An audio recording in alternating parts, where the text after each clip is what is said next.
Oui, bonsoir Karim. Bonsoir. Un œil sur les médias avec vous. Vous revenez sur ces manifestations des policiers, des forces de l'ordre en France. On en parle beaucoup dans les médias. On en parle beaucoup, c'est une actualité qui a dominé les sites d'information et sur les réseaux sociaux aussi. Un certain nombre d'images ont circulé, comme celle qu'on découvre ensemble, partagée sur le site de France 3, le compte Twitter de France 3, avec ces policiers en colère devant l'Assemblée nationale.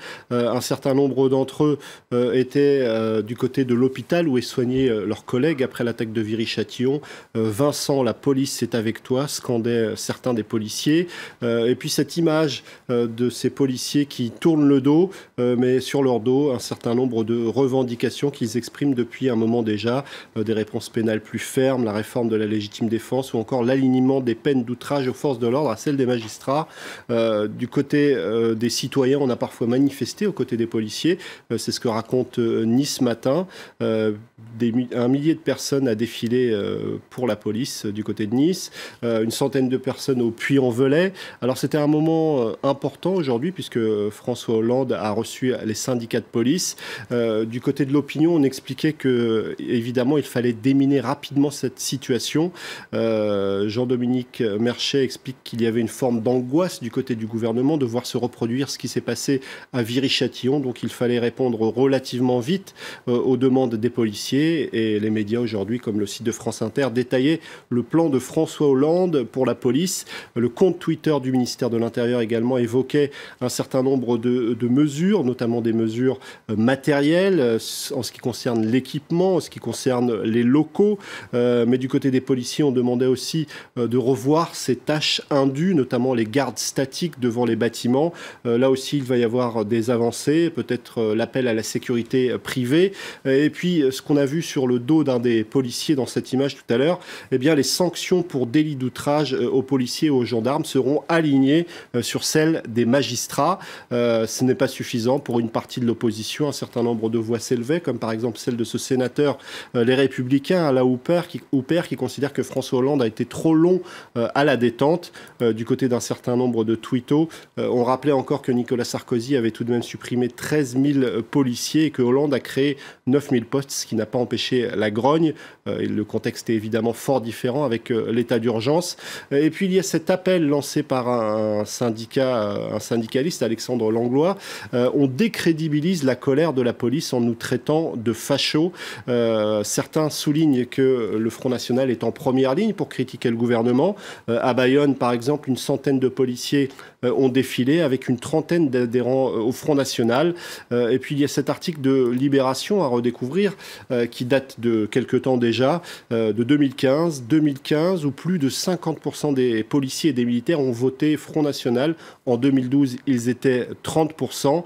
Et du côté du FN, on met les bouchées doubles pour tenter de séduire policiers et gendarmes. Sur le site du Front National, c'est une question qui revient régulièrement. Et puis, il y a quelques jours, il y avait eu cette attaque du côté du Parti socialiste, où le premier secrétaire avait dénoncé la patte du FN en ce qui concerne ces manifestations. Mais évidemment, ces manifestations sont basées sur des revendications tout à fait légitimes. Et la police, depuis des mois et des mois, doit faire face à des situations extrêmement difficiles. Nous sommes sous état d'urgence. En Italie, un village dresse des barricades contre l'arrivée de migrants. Alors on en parle notamment sur le site du Courrier International. Ce village, c'est le village de Giorno, où les villageois ont décidé d'ériger des barricades contre l'arrivée d'une dizaine de réfugiés qui devaient atterrir dans un hôtel de ce village. Alors ça suscite énormément de réactions dans la presse italienne, notamment ici sur ce site internet, Il Resto del Carlino, qui explique que du côté des services de l'État, on n'a pas suffisamment communiqué, on n'a pas prévenu tout ce village, un village où il suffit de klaxonner pour rameuter tout le monde. Un village minuscule et orgueilleux, nous raconte-t-on. Du côté de ce site internet, celui de la Stampa, on donne la parole à ces habitants qui disent non, ce n'est pas une question de racisme, c'est plutôt la crainte de voir son environnement bouleversé. Ce site internet, celui d'Il Messaggero, lui, est très critique. C'est une honte, s'emporte ce journal italien. La réputation du village est liée à l'image images misérables de barricades qui ont été élevées contre 12 pauvres femmes. C'est tout simplement inadmissible.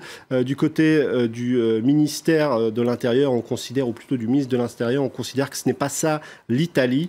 Eh bien, ce journal populiste Libero, explique si c'est bel et bien ça l'Italie, en expliquant que la situation est catastrophique dans le pays, qui doit faire face à une crise migratoire sans précédent.